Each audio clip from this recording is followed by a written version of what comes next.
welcome. Thank you all for coming. We are asking Governor DeSantis to stop the executions and to work to end executions in Florida altogether. Yesterday, Louisiana had its first execution in 15 years and became the second state using nitrogen suffocation as its execution method. Now we see legislation here in Florida and in other states to expand the death penalty, to expand the number of ways we can execute prisoners. That's why we wanted to bring our message today that the thing that needs to be doged is the death penalty. The most inefficient government program that exists is capital punishment. It's not stopping any such murders, but it's traumatizing and re-traumatizing the victims in these cases. This bell that we have here, we call it the Delaware Bell, and so far this bell has been tolled at the state capitals in Alabama, in Indiana, in Louisiana, and now here in Florida, that encourages communities of faith to toll their bells in sounding out opposition to the death penalty. People have signed this from all over the world, people of faith, people who are deeply concerned about government overreach and fairness in a legal system, just folks that are concerned about the state being able to take life in all of our names. And we're standing in opposition to all executions in every state and also under the federal government. Well, we are hopeful that the petitions and the prayers that come with them from millions of people all over the world, even Pope Francis, is that will touch the heart of Governor DeSantis, and he will move on this issue and turn from his evil ways and stop setting execution dates and work to abolish the death penalty in Florida and in the nation. Executing somebody before their natural death is a violation of many of our ethics, and we need to stand up and say it's wrong every single time.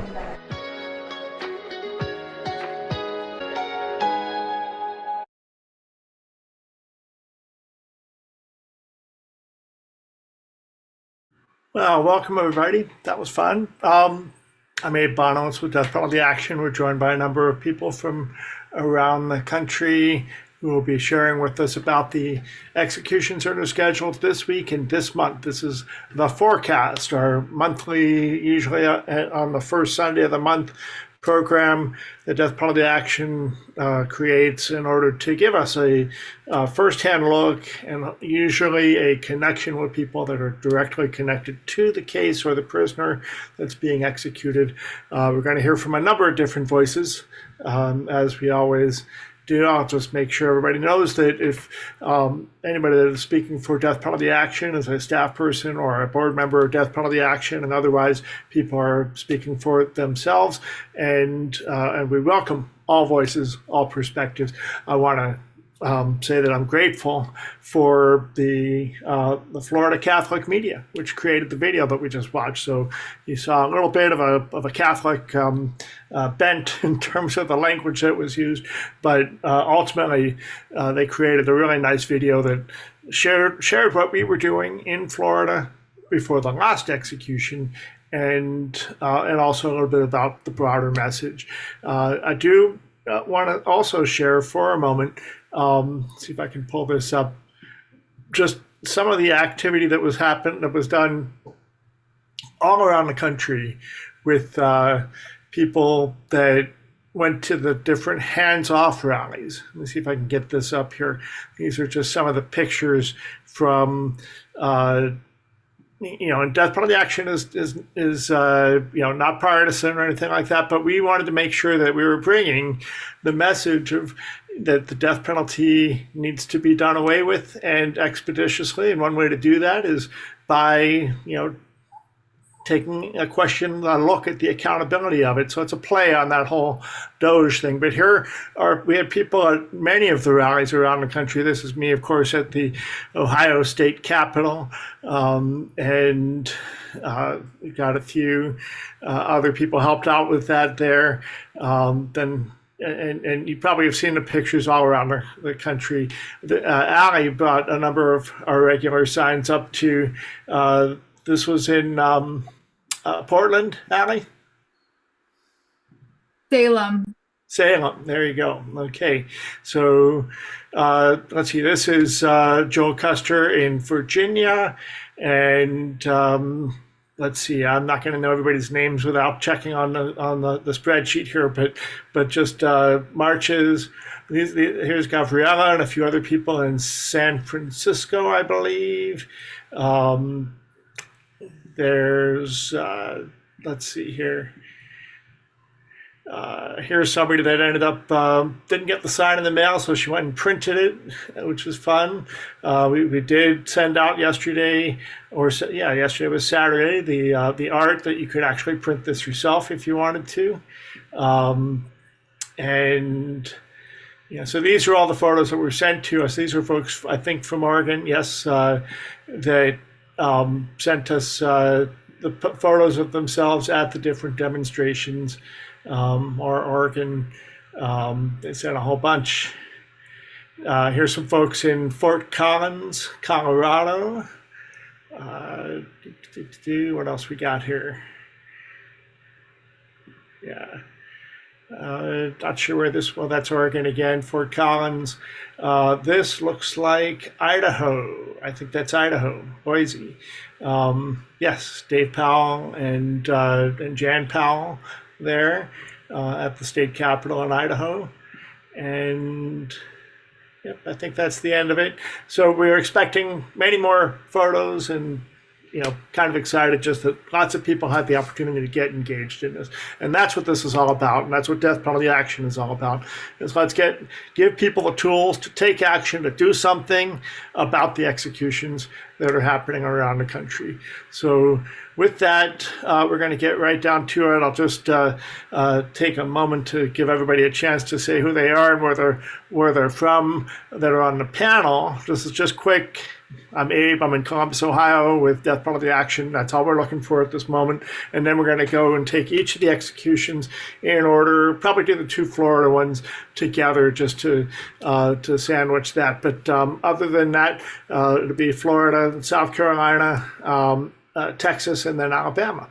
So with that, just quickly, Melvin, you want to say who you are and where you're on from? Yes, I'm Melvin Buckspan, and I'm from New Jersey. Thanks for being with us, Melvin. Allie, you want to just spotlight people as you...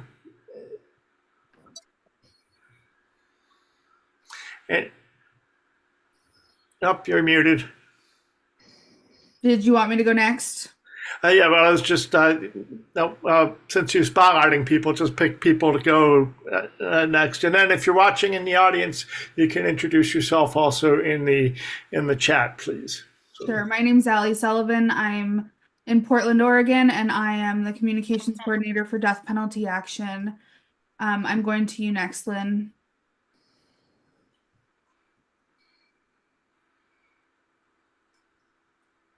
I'm Lynn Hopkins. I'm a Unitarian Universalist minister in Montgomery, Alabama. Esther.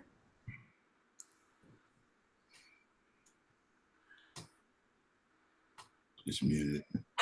You muted, Esther. Okay, I'm Esther Brown, Executive Director of Project Hope to Abolish the Death Penalty. We are on death row in Alabama. My board is on death row. It was founded on death row. Thanks, It's still on Esther. death row. Heather. Hi, my name is Heather, also Heather Mitchell. I'm here in North Carolina, and I'm involved in a little bit of everything. My husband is here in North Carolina on death row, and I'm also friends with James Osgood in Alabama and a few other people. Thanks, Heather. Kimber. Hi, I'm Kimber Parada. I'm from East Hampton, Connecticut, and I am a friend of Moises Mendoza, who is scheduled to be executed by Texas on April 23rd. Charles. Charles Keith here from Canton, Ohio. I am the Impacted Communities Liaison for Death Penalty Action. Thanks, Charles. Grace. Hi, everyone. My name is Grace Hanna. I am in Tallahassee, Florida, and I'm a board member at Floridians for Alternatives to the Death Penalty. And last but certainly not least, Bridget. Hi, everyone. I'm Bridget Maloney. I am currently in New York studying law, well, going to law school, and I am now communications director of Floridians for Alternatives to the Death Penalty. Thanks, Bridget. Terrific. Well, thank you all. And just to get us all started, I know we'll be sharing links in the chat. Ali will be handling that, but I'm just going to share. This is the Death Penalty Action webpage. And if you get here, you'll come up to where all the petitions are. And in particular, this is where you can find the petitions for each of these cases that we're going to be talking about tonight. And for the ones that are not in the month of April, you click on the more executions here, and that's where you find those. But let's start with Michael Tansey, and Bridget or Grace, lead us off, please. Okay, so hi, as I said, my name is Bridget. We have 2 executions scheduled in Florida, the first of which is scheduled for Tuesday at 6 o'clock. So we are less than 48 hours away. It is for, and it feels like we were just here, for Edward James. And Michael Tansey is incredibly sick. He has been deprived of a wheelchair despite his health issues. There is a very high probability that the execution does not go well. So I encourage everyone, in case, to join us on Tuesday. Regardless, join us on Tuesday for the virtual vigil, and hopefully there will be a stay because his claims are at SCOTUS now. So a little bit more about Michael. He was sentenced to death for the murder of Janet Acosta in 2000. There is a letter that he wrote himself, sent to a pen pal last year. It is part of our petition for him. I encourage you to please read it and use his words to motivate you to take action on his behalf. These are the people the state of Florida are killing. They are not monsters. They are human beings, as much as people would like to believe they are. Michael is a human being, and we are going to deprive him of his life without a fair review of his health conditions before he's executed. And it's unjust. It's just one of the many unjust things that Florida is doing, and many of these other states are doing in our names. So as I said, his claims are at the Supreme Court right now. So we have not yet had a ruling. There is still a chance. I would ask everyone to please continue to take action. As I'm going to introduce the wonderful Grace Hannah to talk about, we have another execution coming up and horrible legislation moving every single day. We know that what we do in Florida impacts other states and action across the entire country. And we just have been really, really grateful for the support that Death Penalty Action and all of you have brought us. It has meant so much to the men on the row and to their friends and family. That's how we're able to support them and do this work. Thanks, Bridget. And yes, Bridget spoke about Michael Tansey, who's scheduled for execution this upcoming Tuesday. But recently there was another death warrant signed for Sergeant Jeffrey Hutchinson, who is an Army Ranger, so a veteran of the U.S. military, who was convicted for the killing of his girlfriend, Renee Flaherty, and her 3 children. There's a lot that could be said about this case and will be said in the coming days, but primarily the big claim is that Sergeant Hutchinson suffers from Gulf War illness due to exposure to sarin gas during the Gulf War.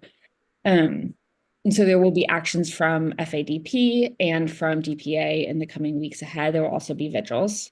So please stay tuned for that. I also want to talk a little bit about just some legislation that's happening in Florida right now. We are in our 60-day legislative session, which means it's kind of a sprint to see how much wild stuff they can do in a very limited period of time. And they've certainly done that. So there have been, I believe, 4 bills that we've been tracking really closely that have been introduced in both the House and the Senate, 2 of which add additional aggravating factors. So those essentially would make it easier to sentence someone to death. And then 1 would create a new death sentence for individuals who engage in the sex trafficking of children. And then an additional one that we actually just found out about last week. It was kind of wild. Bridget and I were texting, and our executive director, Maria, had gotten a text from a reporter asking for comment on a bill that would authorize any method of execution that had not previously been found unconstitutional. And Maria was like, "What are you talking about?" And that was about 11:30 on a Tuesday morning. And we looked into it a bit more, and we found out that an amendment had been added to a pre-existing bill to do exactly that, to allow execution by any method. So many states are having trouble finding lethal injection drugs. Florida decided to create a loophole. So that was at 11 a.m. The committee hearing the legislation was at 1:30 p.m. That same day. So I was able to go down to the Capitol because I'm local and speak on the bill. But that one's moving very quickly to the floor for a vote probably this upcoming week. So on the FADP website, you can also track our legislation, and we're always looking for local folks who are willing to speak in committees. So feel free to reach out to us.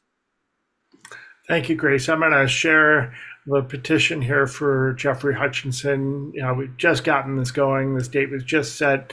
But I want to point out, and then I'm going to introduce our next guest. There's about a 30-minute video here that was part of the clemency petition. Let's see. And so you can go there to watch this. So I just wanted to point this out that this is here. And of course, there's within that, you'll hear all about the issues that Grace had mentioned. But we have with us a friend of Jeffrey Hutchinson's, Michael. I don't even know how to pronounce your last name, Melvin, but thank you for being with us. We just met yesterday, and you agreed to come on and share a little bit about your relationship and your experience with Jeffrey. So I want to invite you to lean a little bit closer into your computer and share, as we discussed, help us understand a little bit more about Jeffrey, please, and thank you. Yes, sir. I am writing to share my experiences with Jeffrey Hutchinson, who I met in '91 in Saudi Arabia. Jeff served as a team sergeant of our fire support team, displaying exceptional leadership and valor from the very beginning. His dedication to teaching and helping others was evident as he continually taught me and the team members the intricacies of fire support operations. When our unit advanced approximately 100 miles into Iraq, we encountered numerous challenges. Among these were burn pits, which exposed us to hazardous materials. As the constant threat of chemical warfare, Jeff's guidance was crucial during this time.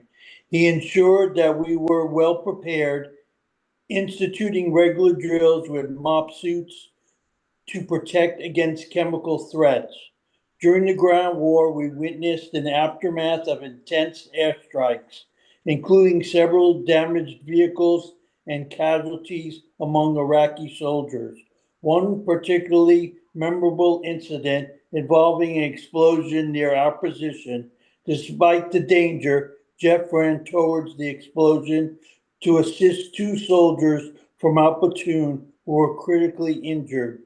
Although he was knocked back by the blast, his quick response exemplified his bravery and commitment to his fellow soldiers. Unfortunately, despite his efforts, the two soldiers did not survive.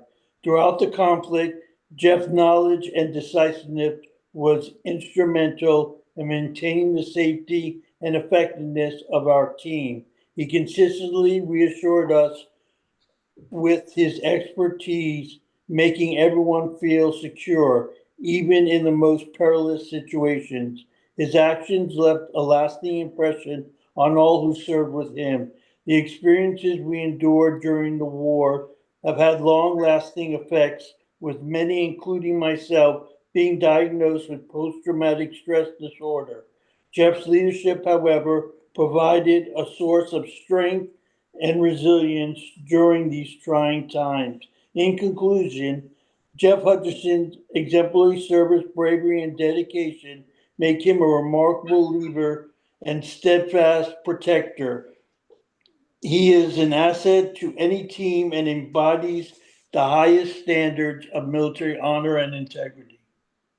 Well, so Melvin, this is the letter that you wrote for the clemency package that was submitted to the board, the clemency board in Florida, right? Yes, sir. Okay, so just so people understand, you served with Jeff in Iraq and have been a friend of his ever since that time, right? Yes, sir. Receiving phone calls, writing emails back and forth, being close contact with his mother, whom I call mom, myself, and his brother and brothers and sister. Very close with them, and his girlfriend. So those people are featured in the video that you sent me a link to, which we put up on the petition. What can you tell us about Jeff? How is he doing now? What is he thinking at this time? What's your recent conversations like? I have not heard from him. He's in Florida State Prison at this time, from what I understand, and I haven't had any contact with him. I haven't been able to call him. His girlfriend has been keeping in contact with me and saying that he's, trying to hang in there with the situation that he's going through at this time.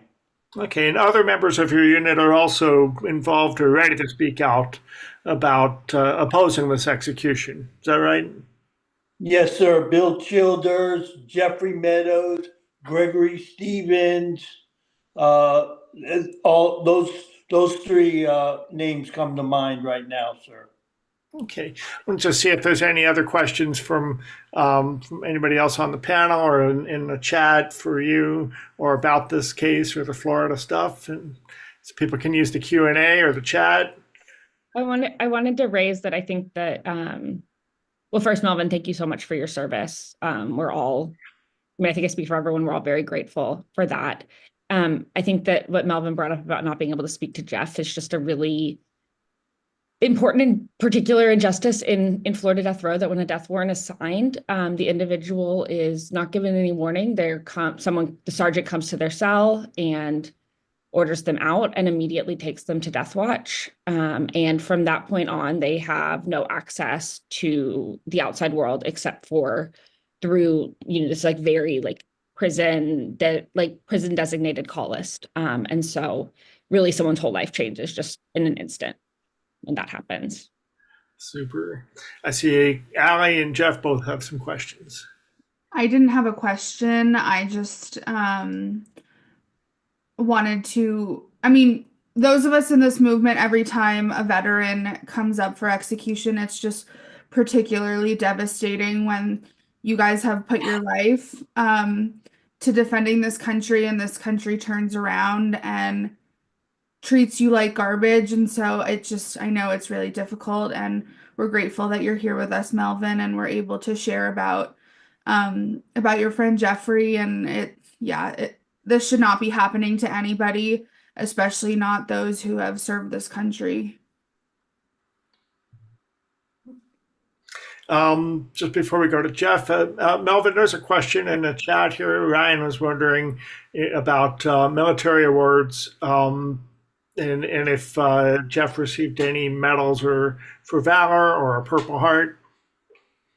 I don't believe he received a Purple Heart, but he did receive medals, and I think they were in the video, and also on his DD-214. It says exactly what medals that he had received. So you're going to have to tell the rest of us what a DE-214 is. It's your discharge paperwork. I'm sorry. That's all right. They wouldn't let me join the military. I'm wearing hearing aids here, and I was disqualified early on, so just as well. Jeff, your question? Yeah, I think this is more for Grace and who else was it? Bridget. Where did Bridget go? She's here. Oh, she's back. Okay, sorry. Bridget, you disappeared. That's why I was a little flummoxed.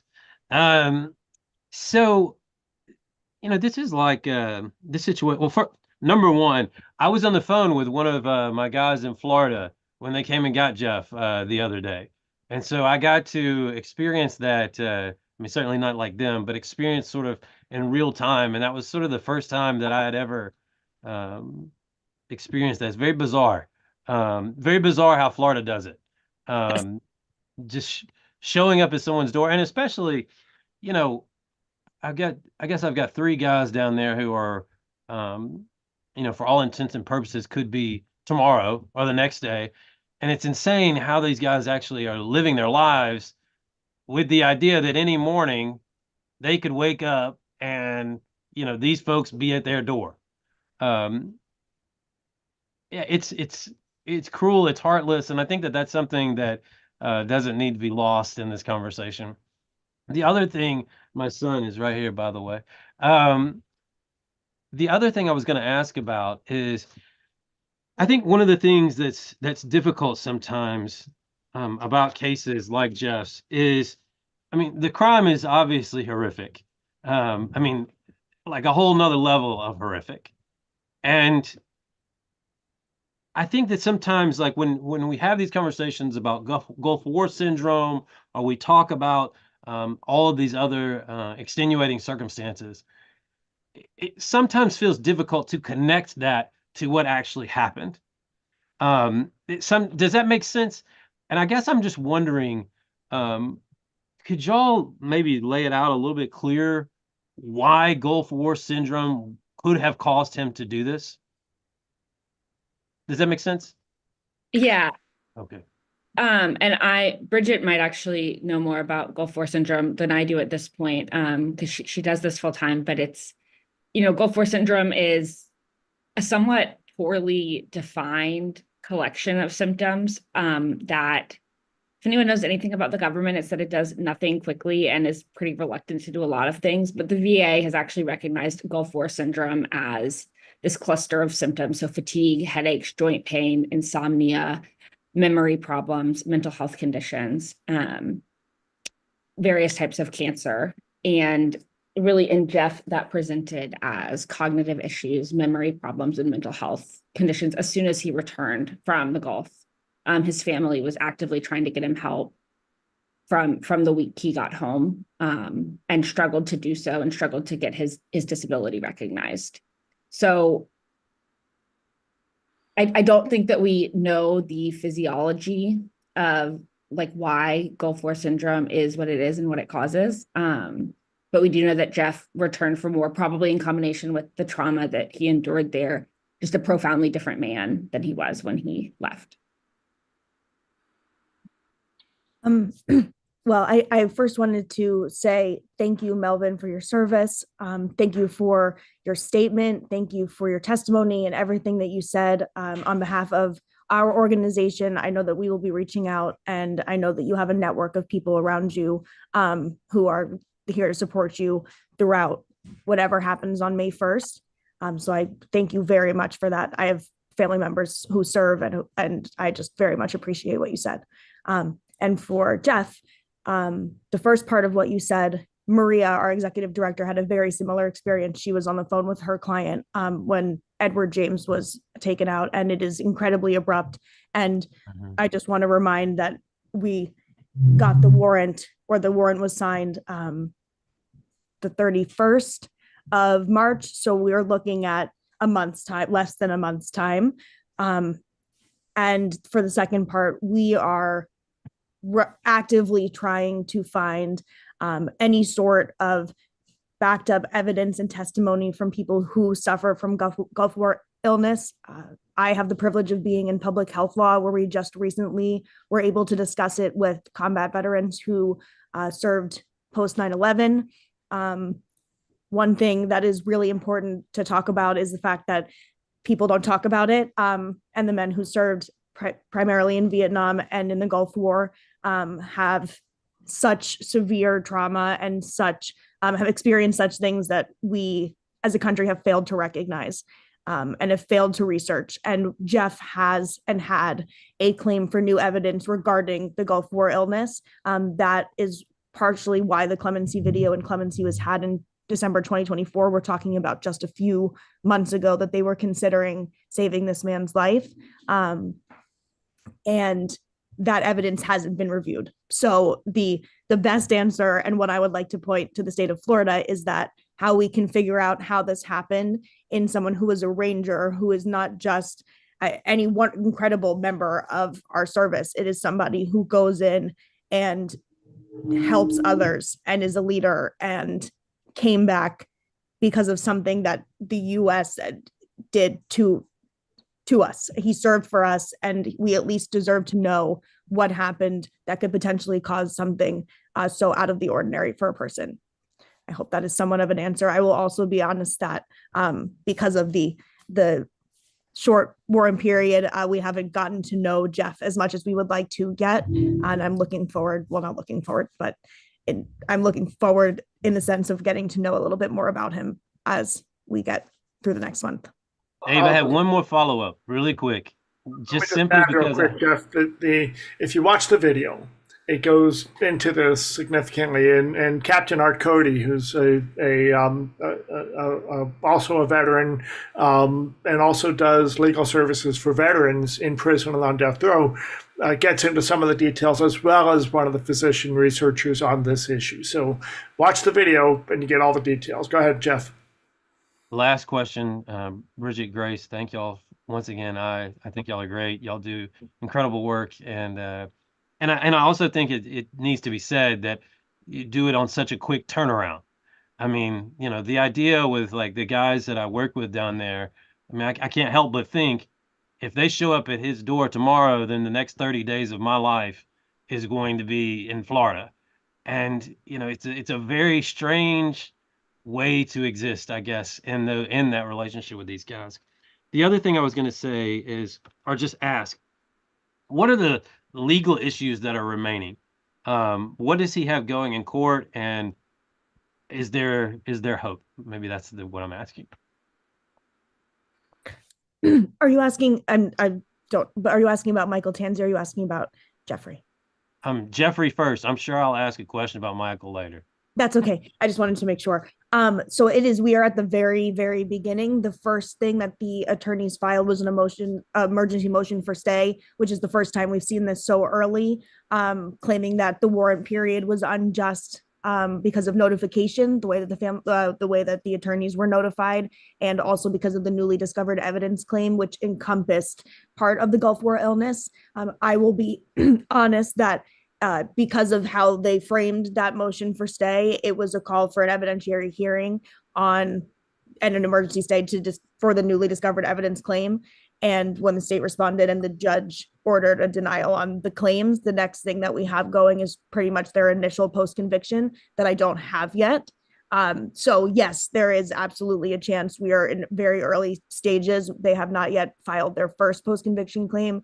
And I'm certain with this one, they have state and federal attorneys, more of which I've seen and met most of the other cases here, that there will be many filings going forward. I just can't promise you what they are other than that one.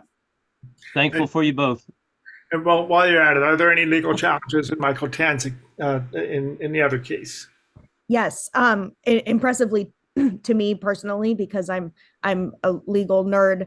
Michael Tanzi's attorneys are asking the Supreme Court to finally rule on Florida's blatant disregard of Supreme Court precedent regarding unanimity in jury sentencing. That means that everybody on a death penalty sentencing jury has to unanimously agree that the person should be sentenced to death. Part of that is a very important step, which is unanimously agreeing that the mitigators don't outweigh the aggravators in that case. Michael Tanzi had far more mitigators in his case than he did aggravators. He was one of 7 people that fell into a circumstance where he had a unanimous jury to sentence him to death. However, it was under a system that has been twice found unconstitutional that Florida continues to use because the Florida Supreme Court has decided that it's okay to do so. So the point of that is, besides the cruel and unusual punishment because of Florida's lethal injection procedure, which is one of the only in the nation that uses etomidate, and his poor health issues, is challenging the statute directly and asking the Supreme Court once and for all, after about 12 that we've had in the past 2 years, to finally rule that the statute is unconstitutional and to stop executing people who have been sentenced under it. Well, we're less than 48 hours from that execution, less than 45 hours now. So we'll be watching, see what happens in the U.S. Supreme Court and with whatever else can be done. Quickly, I want to just invite Barbara to has had her hand up. Barbara, yeah, want to unmute and give us your question real quick? Well, I want to make a comment because the little gals that are doing that research in Florida, get on the internet. There was a Maury Povich show in 1982, either Maury Povich or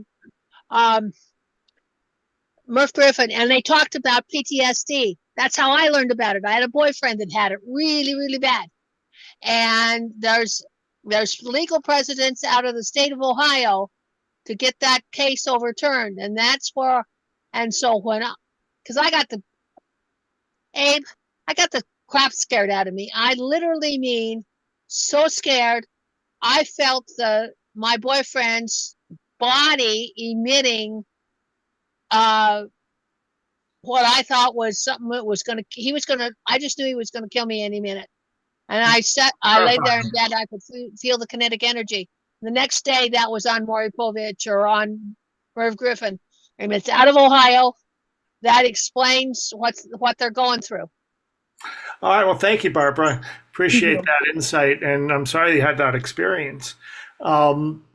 Melvin, thanks so much for being with us. I know that the folks from Floridians for Alternatives to the Death Penalty are going to be connecting. I'm here for you as well, and Allie with Death Penalty Action. And, I guess we'll be doing all that we can together. And I know it's amazing. We are putting a call out for veterans, for people active duty military, to speak out against this execution, in particular Jeffrey Hutchinson. He's not until May 1st.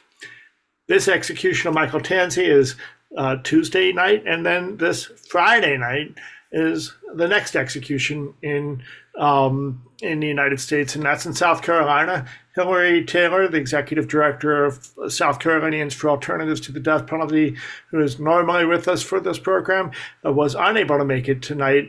But we are going to just share quickly about that case, and then we'll get over to Texas and Alabama. But this is the petition. That's the wrong one. I meant to share. Here it is. This.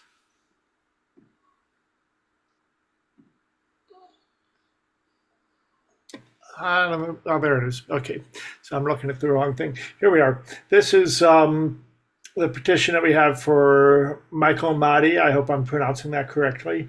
And you can see there's a lot of information in the link here to the South Carolinians for Alternatives to the Death Penalty. But we're going to just take a minute, actually 2.5 minutes, and take a look at this video here.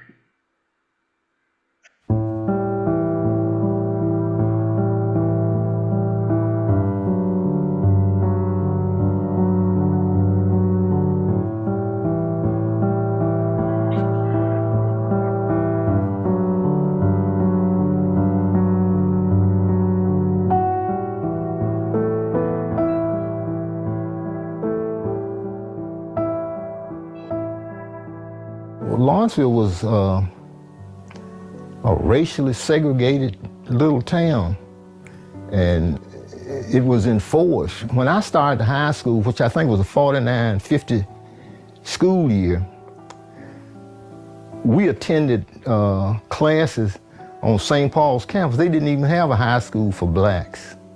The 50-51 school year, they built James Solomon Russell High School, and that was a segregated black high school.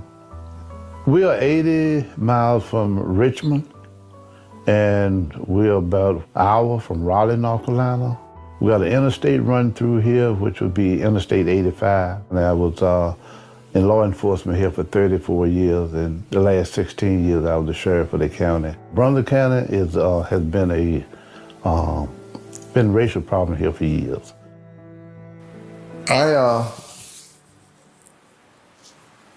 was born in a house in Lawrenceville. We had a Dr. Bishop. We didn't have a hospital in Lawrenceville, so all my siblings were born in a house. Well, Sharif was the fifth child, the third boy, the baby boy, and he was born in 1954. And when he was in school, my mother wanted to be in the forefront, not thinking of herself. So she sent my Sharif and my baby sister Kathy to integrate the schools. And it wasn't very good for them because when he was in school, they would curse him, call him all kind of N-words, and because he was in the minority, it was just a few of them there, and he had to take it.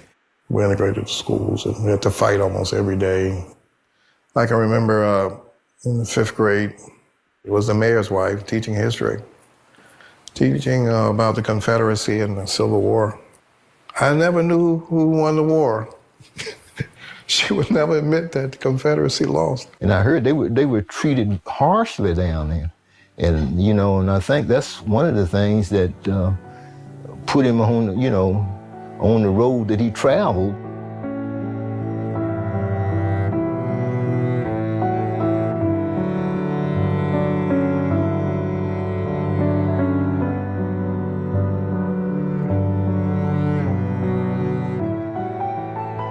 I was a juvenile delinquent and teenage alcoholic, so at 18 I went in service, thankfully, in the Marines. I always wanted to go to the Marines because I wanted to know why those guys were so crazy and so rough. I found out real fast. But I went in 18. I would have went in 17 if I had sense enough to sign to forge the papers. The military was very good because I had a 2-year enlistment. Thankfully, I found Islam because I was in bad shape. And if I hadn't found Islam, I'm sure I'd be dead. I've been an alcoholic and God knows what else. So it gave me some structure because I had no structure at all, and we didn't have any wisdom in the family. So I tried to do the right thing, and 26, I got married. I married one of his sisters in the mosque, very young. Vera was 17. Sharif was in the mosque. And Sharif initially wanted to marry my sister older than Vera. I think she was 2 years older. Her name is Doris. And she wouldn't marry him. And so he asked my mom if he could marry Vera. They moved to Lawrenceville. We didn't really see Vera very much. They didn't come around. I knew that they had a child right away, and Salim. And I think like a couple of years later, they had Mikal. And I only really remember seeing Mikal maybe twice. So I married someone younger. I figured I could maybe control a little better.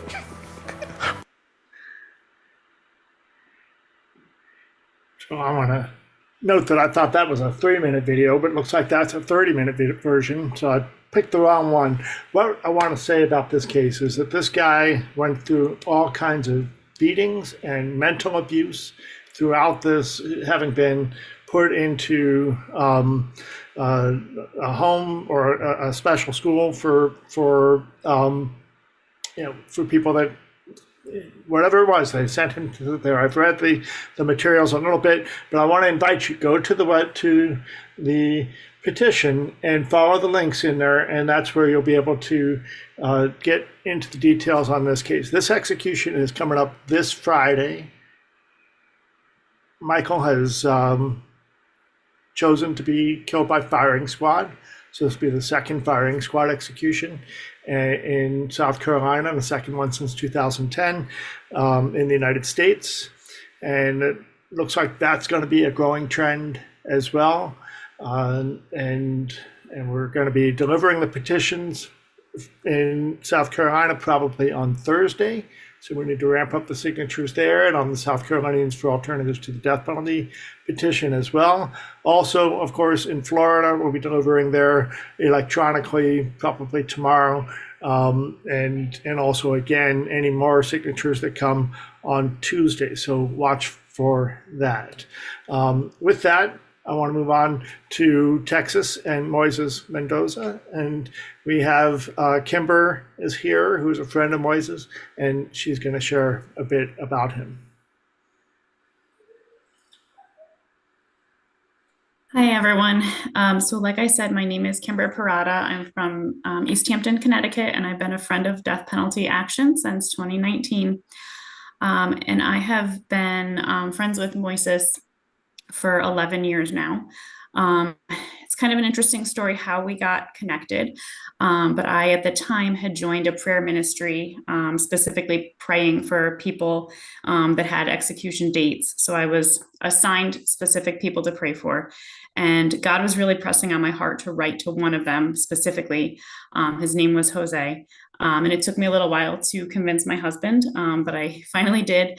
And I wrote to him, and I never heard back, and he was executed. And I just kind of thought, like, maybe I made that up. I don't know why I felt so called to write to him. And a couple months later, I got a letter in my mailbox from somebody that I didn't know. Freaked me out a little bit. Like, how did this person get my address? And it was a letter from Moy. And he said that his friend Jose had really appreciated my letter, but didn't have a chance to write back, and asked him to write back for him. So I knew at that moment that that's why God had called me to write to Jose, not for Jose, but to connect me with Moy, who I otherwise never would have gotten connected with. We truly had an instant connection. Moises's crime, no doubt, was horrific. He was convicted of the 2004 murder of Rochelle Tolleson, which also involved a kidnapping and aggravated sexual assault. So I do want to truly honor Rochelle and her family, because nobody should have to go through what they went through. Moy does accept full responsibility for his crime, and he has tremendous regret. Moy was 20 years old at the time of his crime. He's currently 41. So he's been on death row for 21 years. And Texas currently has House Bill 2055 on the table, which, if it were to pass in the future, would make people ineligible for a death sentence if they were under 21 when their crime was committed, which Moy was. We know that people's brains are not fully developed when they're that young. 21 years later, Moy is not the same person that he was when he committed that crime. You can actually physically see it in his eyes if you look at pictures of him from back then and pictures of him now. He has always been kind, respectful, generous. He never asked for anything. If you want to send him something, he'll tell you to send it to someone who needs it more than him. Moy has not been in trouble since 2008. That's 17 years on death row without a disciplinary problem. I think that says something in itself. Moises has come to faith on death row. He was baptized in prison, and he's been living on the faith-based wing there. He's tremendously loved by so many people: his mom, his siblings, his nieces and nephews, his wife, his friends. Just the huge support system he has around him is a testament to who he is as a person. I truly would trust him in my home and with my family. He really is a true example of redemption and rehabilitation, and an example of, why I personally think that life without parole shouldn't even always be a thing, because I think my personal opinion is that he's someone that could be paroled and could make a positive difference to society. But if Texas has their way, they will kill my friend on April 23rd. And the person that they're planning to kill is not the same man who committed that crime 21 years ago. They're going to take away his chance to continue to make a positive difference in the world. And instead, they're going to perpetuate the cycle of violence and create dozens of more victims in his friends and family, including me.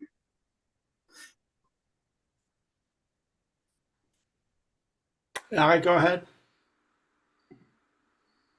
Thank you, Kimber, for sharing about Moy. I'm not sure if this is a question that you have an answer to, or maybe pass it along to his legal team. But Abu put in the Q&A asking if the Mexican government is doing anything on behalf of Moises since he's a Mexican citizen. I don't know much about that, but I just wanted to share that question from Abu. I actually didn't know that he was a Mexican citizen, so I don't have the answer to that question, but I can definitely look into it. Now, there is my understanding is that there's not any further legal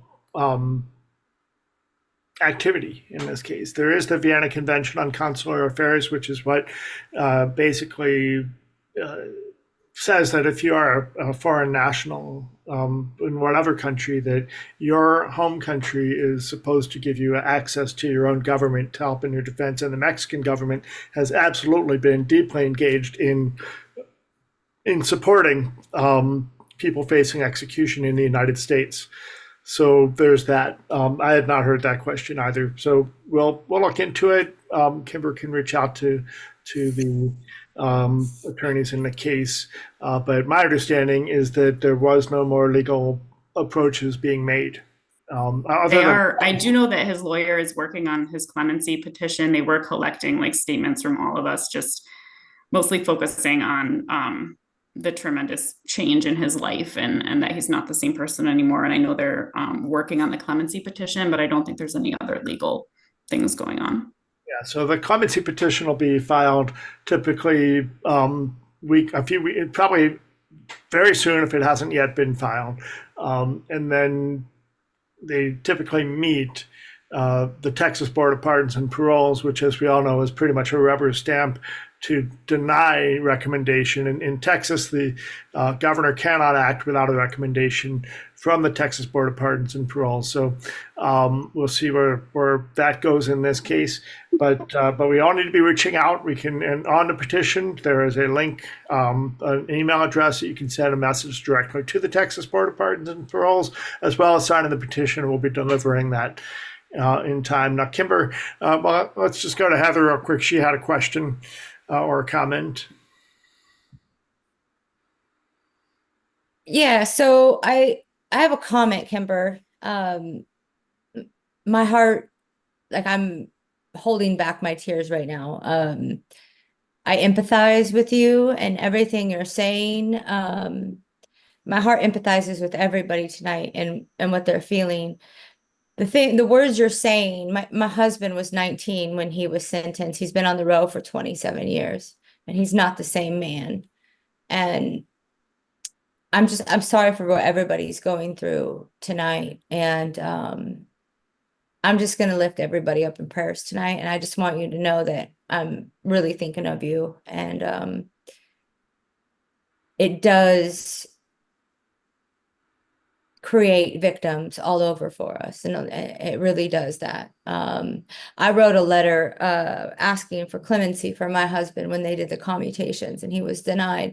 And I stated exactly that, what you had said.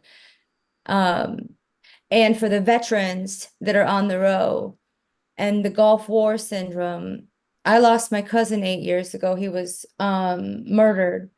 And the guy who had taken his life was a veteran and he suffered from very severe PTSD.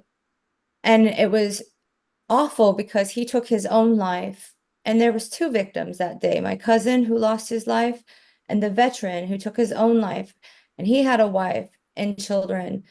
And so, you know, there was no animosity. Like I grieved 2 people because of that. And like, there's no winning when these things happen. And so my heart just breaks for everybody tonight. And I just wanted to tell everybody that, you know, that's really what I had to say. It's hard.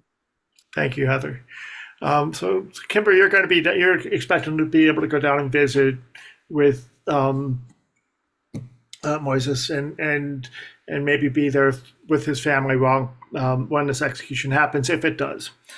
And know that you're in our prayers and we're all standing with you. And if there's anything further you'd like people to know, now's the time.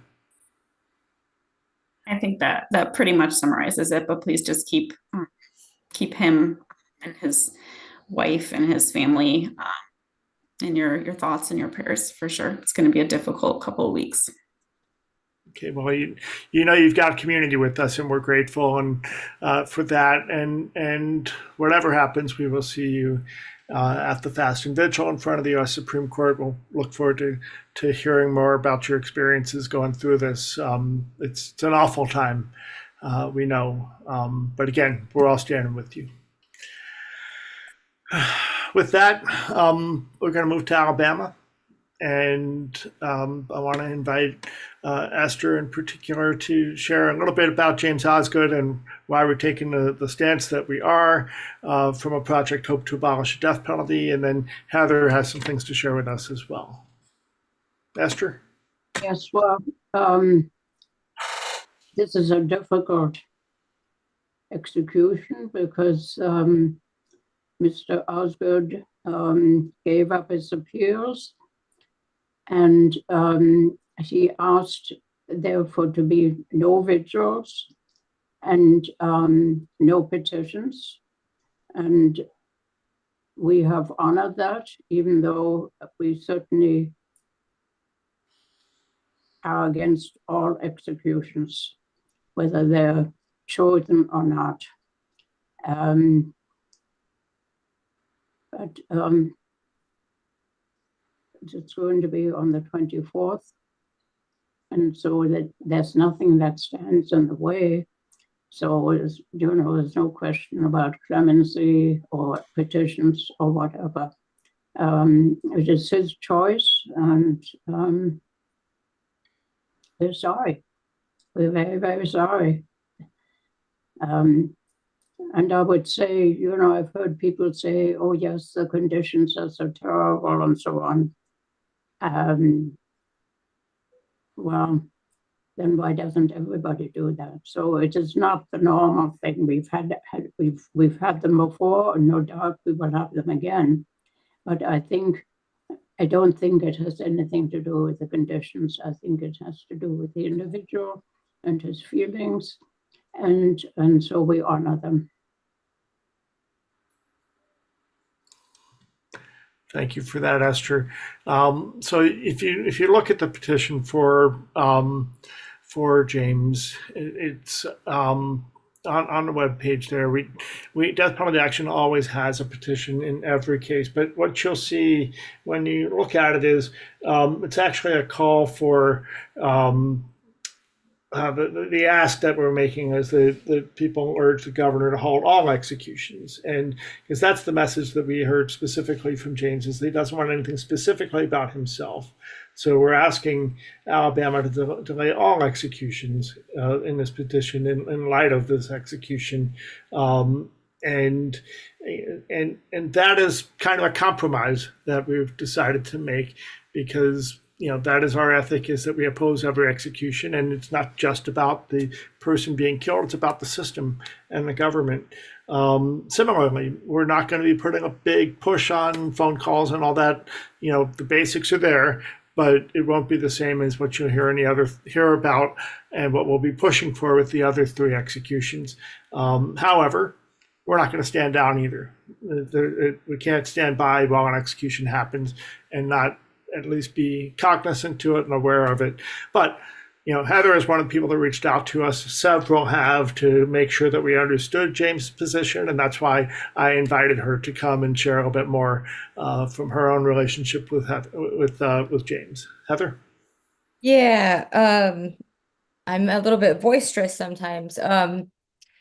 I, about 6 months ago, had an amazing opportunity. Like, anonymously, I had come across an amazing, very strong, just a beautiful human being, James's loved one, his partner, and her and I anonymously got to start speaking and talking, and developed a really great friendship. And over this course of time, she had told me, about James, and before his execution and his death warrant was served. And so her and I became friends. And throughout that time, of course, my my husband, who is on the row, my husband really wanted to challenge that. My husband's perspective was he did not want James my husband wanted James to pick up his appeals. He really wanted to push James to pick up his appeals and fight with him. It was very personal for my husband. And to be honest, my husband at one point in time wanted me to relay that. James being a God-fearing man and my husband himself, we had prayed and we had hoped that James would fight and pick up those appeals, because so many of us are out here fighting to end capital punishment and end the death penalty. When speaking with his loved one, it was requested by Mr. Osgood to please just love him and support him in his decision, in which 100% we absolutely will do and be supportive, because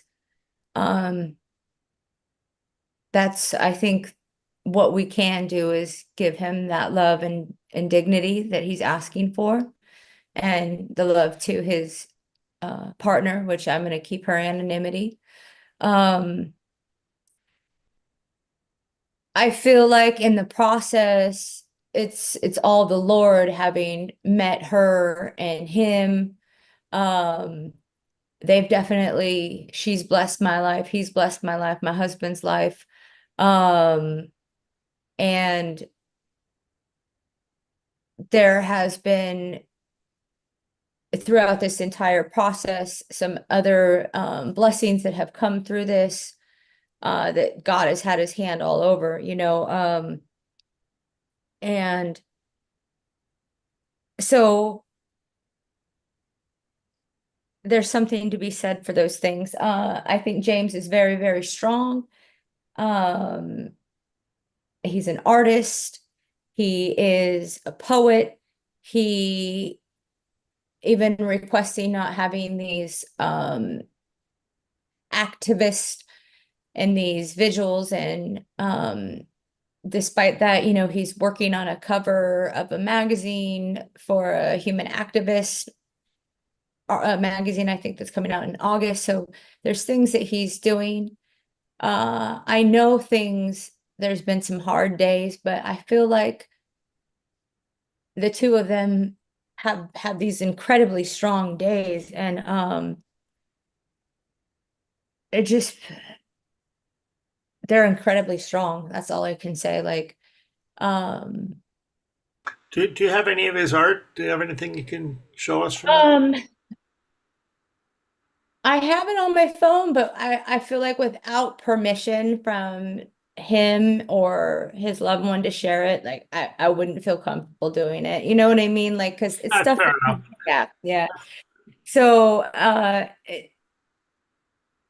it's just really close to home, like and just the conversations I've had and the things I've heard. And even like with everything that's going on in the other states, North Carolina has now picked up House Bill 270, where they have revamped, there hasn't been an execution in North Carolina since 2006, but now North Carolina has added this House bill where they have said the default method of execution is the electric chair. Now we have the firing squad. It's passed the Senate. They stamped it on March 3rd. They're looking at making it a law now. Now they've said that it's no longer considered a medical procedure, so now they can have doctors involved. They've changed the wording, and like this went through phase 1 because they want to change things, just like South Carolina. And there's been many men in North Carolina on the road, the 122 that are still there, that have dropped their appeals. And so like things are close to home. And that's, I guess, our perspective is, my husband and I, is we want to be loving and caring and supportive, and we are that, but we also want people to keep fighting, because we have to fight, because if we don't fight, then the death penalty is going to keep happening, as you guys have seen, people that are suffering and not getting the veterans care that they need, that are serving our country and come back and are wounded, and perhaps not outwardly, but mentally, and are suffering, and not getting the care that they need. We're just executing them. States committing homicide, all these things are happening, and it's wrong, right? It's wrong. So, Well, that's why we're all here tonight. yep. Thank you, Heather, for bringing that perspective, and for also carrying the message for James. And please carry the message back to him that we are doing our best to stand up to be who we are, and also honor and respect where he is coming from. And I know that Project Hope to Abolish the Death Penalty is doing that as well. Lynn, you're here from Alabama. Jeff, you were with Mr. Dearman, who's the last person who dropped his appeals and didn't want anybody doing anything. Any thoughts from either of you? Charles as well?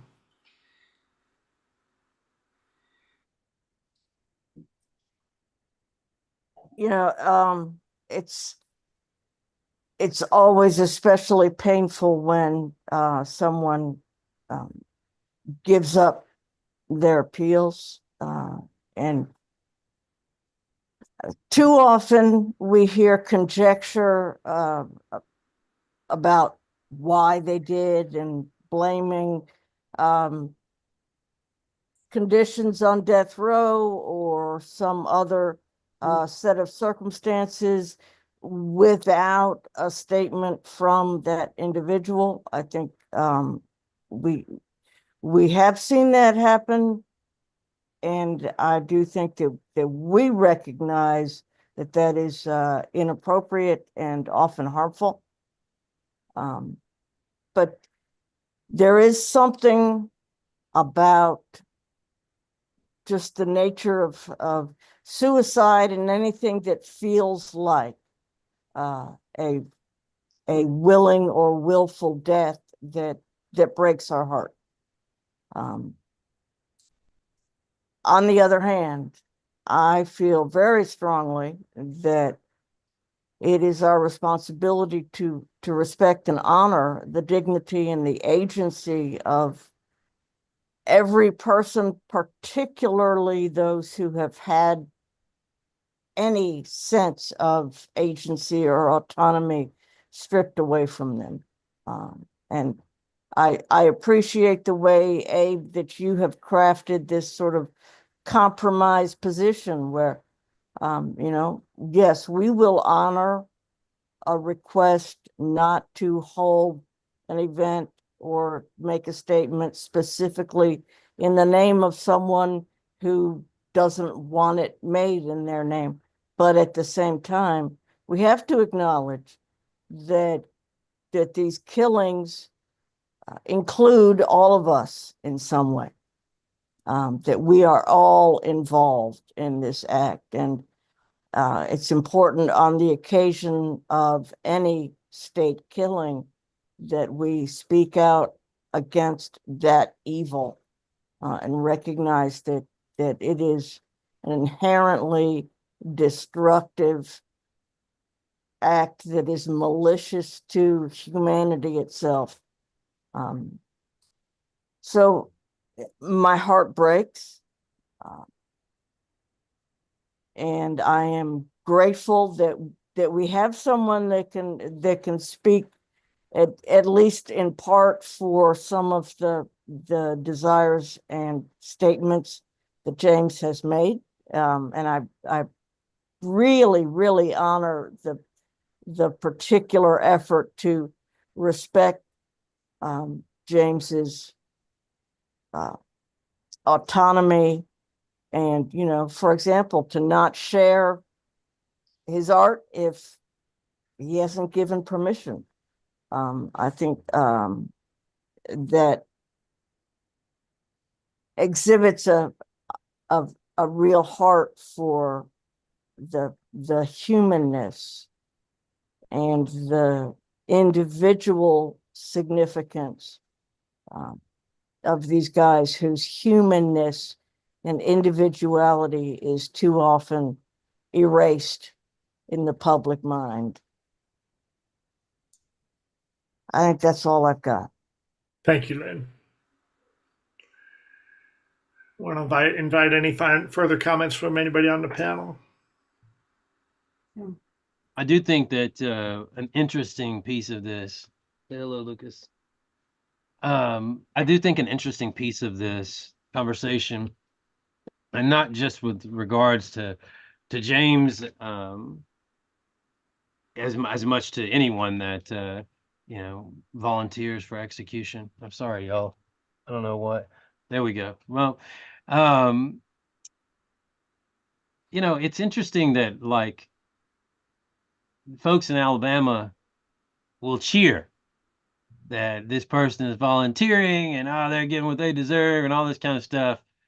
But people who are being ravaged with cancer and are in so much pain they can't even think are not given the same opportunity, or that's not even under consideration, any sort of physician assisted ending. I don't know what anybody thinks about that. That's a whole nother topic, obviously, but I do think that it just once again shows that the death penalty, these guys on death row, it's always a sliding scale of morality. The morality that we see for them is different than the morality we see for ourselves, for the rest of society. And I hope that we continue to push in places like Alabama to talk about, like we've done with Kenny, just the moral apocalypse and the moral absurdity of what continues to happen. Thank you, Jeff. Yeah, it's a little bit of a weird thing with the focus on your camera. I'm back. You're back. There it is. Go ahead, Charles. Listening at a lot of this stuff, I'm in that skin that is always in fear. There's places that I cannot go. There's people that I am afraid of. I am very much aware of America's cruelty. I'll even take it to the point of cruel and unusual punishment. Sometimes you don't even get a chance to make it to jail, to even be arrested as a minority. And, watching intelligent, intellectual people view this and view things happening to other people and people of color, it is so fortunate that you don't have to be afraid yourself. And and I sit back and I was like, wow, listen to all these people that are not afraid, when I could right now go from here to the store and probably not even make it home, get shot, trying to get my cell phone, anything, because I am that person that's in that skin. And it's just amazing, that we're looking into these states, and each one of these states we're talking about, Alabama, all these death penalty states, these are slave states. And the worst penalty in any of those slave states was death. And they just had so many different variations of how to do it. So now they've come down to just a select few. And we know about the 14th Amendment, how they were able to incarcerate and all this. And then once you become incarcerated, you're now their property. And we know back in slavery time, you can do what you want to do with your property. And they're showing us this now. And we continue to sit and watch it. The same thing we watch our president do. We sit back and watch it. We've become a sit back and watch it country. And then we'll find a reason to complain about something that we're not willing to get up and take action over. Think about that. Thanks.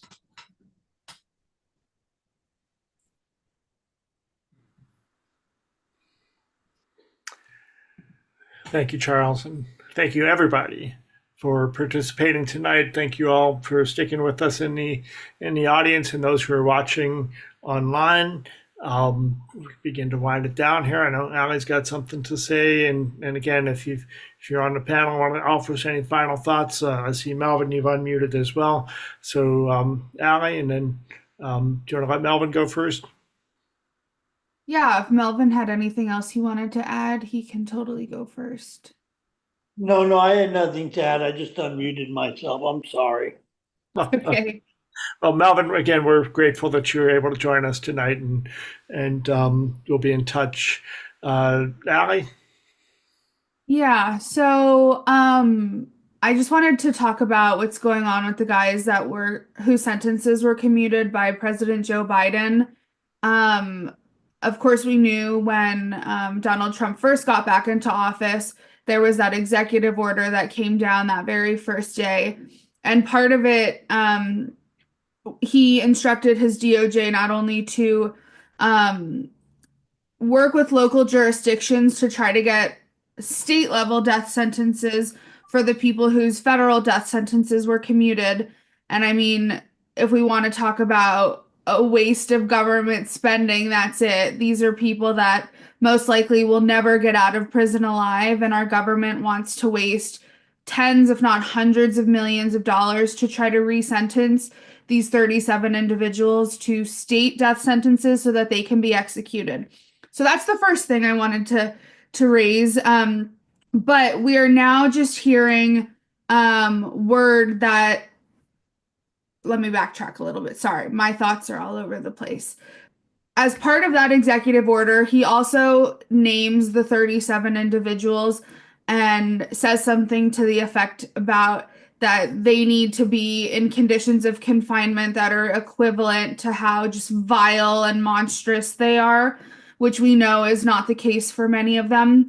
However, very shortly after that executive order, I started hearing from my guys on federal death row that they were talking about sending them to the ADX, which is the only remaining supermax prison in the United States. It's in Florence, Colorado.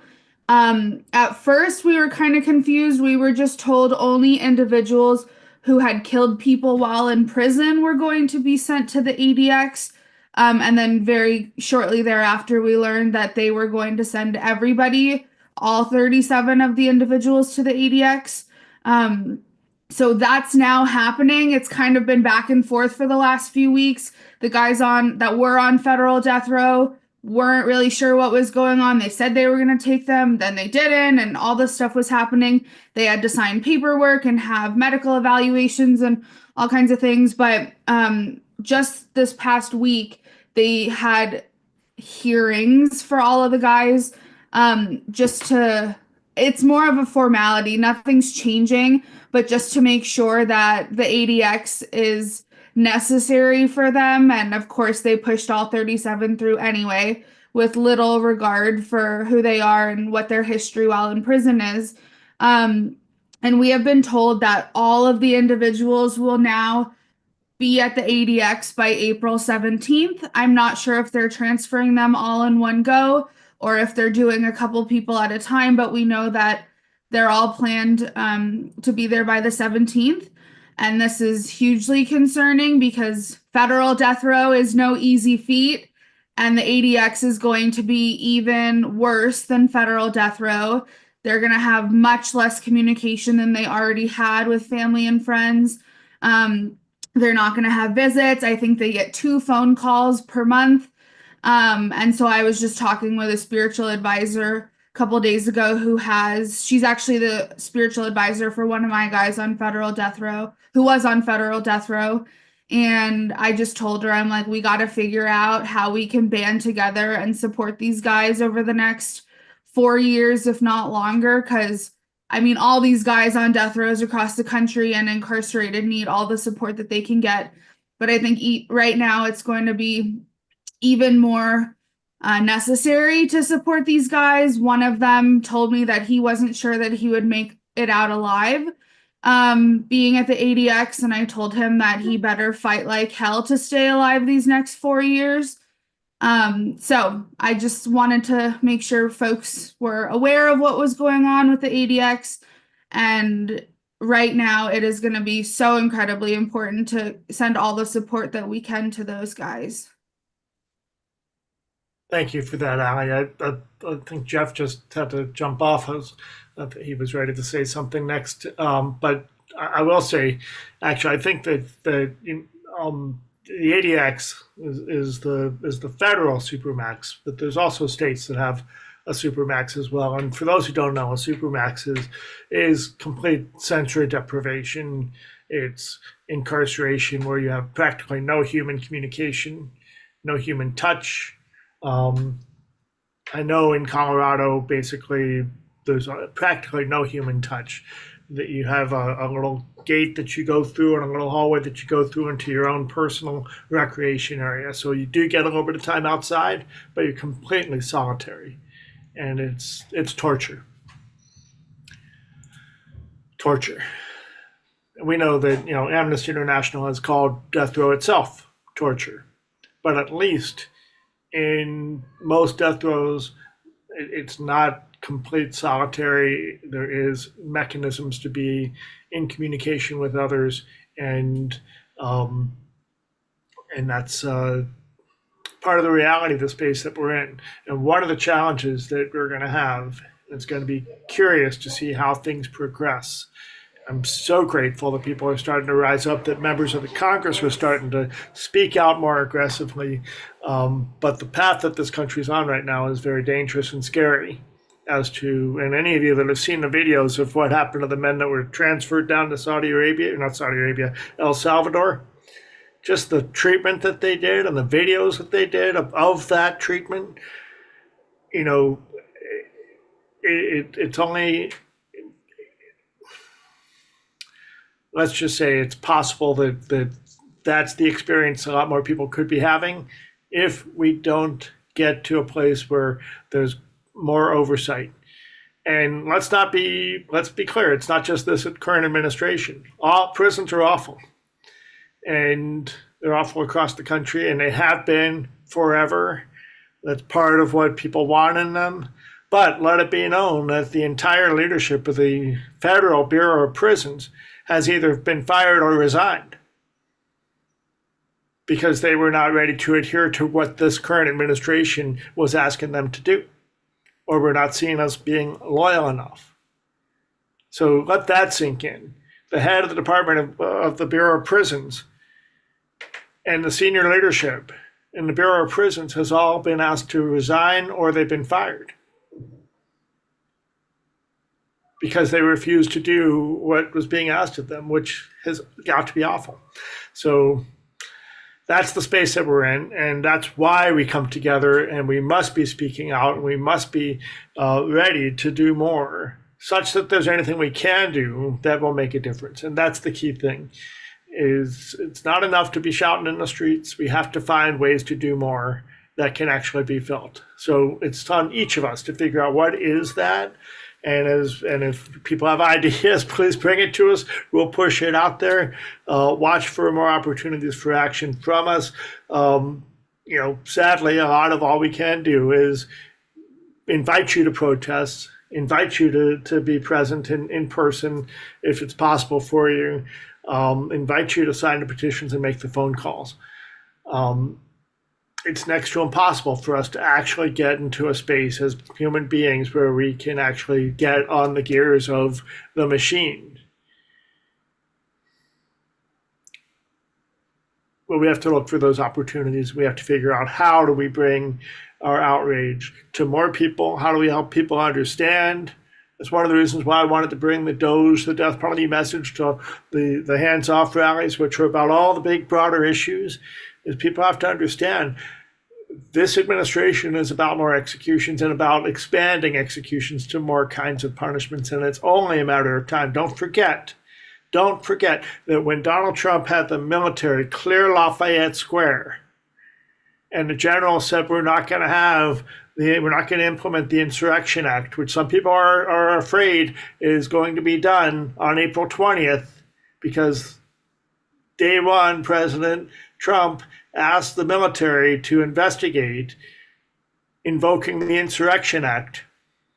When General Milley didn't do that, Donald Trump fired him and said he should be executed.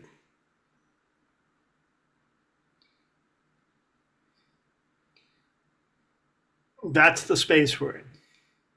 Allie, let's wind it down. Go ahead. Yeah, just one more quick question from Abu. He asked, didn't Ohio's AG also just request lethal injection drugs from Pam Bondi because of Trump and if there's any update on that. Well, that's bluster. Dave Yost is the Attorney General in Ohio, and he's also behind our gas executions bill. He's gunning for an appointment to a federal prosecutor position because now that what's his name is running for governor here in Ohio, Dave Yost is kind of out of the picture on that. So it's bluster. But at the same time, that's part of the executive order and part of what Pam Bondi, the Attorney General, has committed to do. And that was one of her first remarks after being sworn in, is she's going to implement the executive order, which includes helping the states carry out executions. But it's not just about getting the drugs. It's also states are there. There's a cabal that's running right now among the red state attorney generals to look at this. Grace mentioned the legislation in Florida to make non-homicides, child sex trafficking punishable by death. Other states, Idaho just passed that bill. Missouri is looking at that bill. And what they're trying to do, so let's keep this clear, is that there's this evolving standards of decency doctrine at the United States Supreme Court. That's how we ended up abolishing the death penalty for juvenile offenders. It's how we ended up prohibiting, allegedly, the execution of people with intellectual disabilities. The U.S. Supreme Court ruled in those cases based on the number of states that were disallowing those kinds of executions. Right. And this theory that's out there is that if they can get enough states to actually start re-allowing certain kinds of punishments for certain kinds of crimes, non-homicides, maybe the Supreme Court will see that as a move in the other direction. God forbid. And really it should take 20 or 30 states moving in that direction, not 2 or 3. But they're starting, they're trying, they're going to do whatever they can. For us, it's not about how we kill our prisoners. It's that we kill them when the system is as broken as it is, and we have to keep talking about how broken the system is, how unfair the system is, how the words carved into the face of the U.S. Supreme Court building, equal justice under law, are a lie. Whether you're in civil court or criminal court, there's no such thing as equal justice under law. What matters is how much money you have in your pocket when you walk into court, and who is your representative, and what skin color you are, and what county the crime happened in.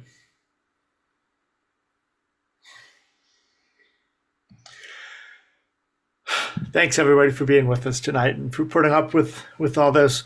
We have our work cut out for us. The good news, if there's any little spot of good news here, is that, Louisiana just set 2 more execution dates. However, those execution dates may be premature. We're hoping that that's how it goes. Both of those prisoners still have litigation, still have appeals pending at the state level, let alone the federal level. So hopefully those are, that's not, that many states, they move a case forward by setting a date and then it's automatically stayed and they move on with the next level of appeal. That's the way it is in Pennsylvania. In Ohio, there's processes, and when things happen, it triggers the next step. So hopefully that's what's happening here. Although Louisiana hasn't been executing people for 15 years, so now we're going to see what the shift is. But that's the little spot of good news. And of course, we had 4 executions in 3 days a couple of weeks ago. Now we have 4 executions in 30 days. So a little bit less, for a minute. Watch for opportunities for more action. Thanks for being with us tonight. And Allie, do we have another video to take us out, or should I show one from? If you have one in mind, why don't you go ahead and pull it up? Let's go to here. All right, so this is at the bottom. Hopefully it's going to work. At the bottom of the web page, you get to the People versus the Death Penalty series. Will it work? We've been having some issues with this page. Yes, good, it's working. Let's hear from Suzanne Bosler, who is right now on tour with the Journey of Hope from Violence to Healing in Georgia. They've got a speaker tour going on right now. So this is Suzanne Bosler. I go out there, I'm looking down the hallway, my I guess, is that sharing? Are you seeing this? Yes, we are. Okay, good. dad's holding onto the kitchen doorway like this, and a man is stabbing him with a knife all over. He's looking down at me to see if I'm breathing, to see if he has to stab me more times to kill me. It's just something that you never expect. You see it on the news for other people, and you feel bad for them, but you turn the channel and then you go to the next thing, you know? Because this happened in December 22nd, 1986. My dad was someone who, he was very adamant about no weapons and no violence. He goes, Suzanne, let me tell you one thing. If anyone were ever to murder or kill me, I would still not want the person to get the death penalty.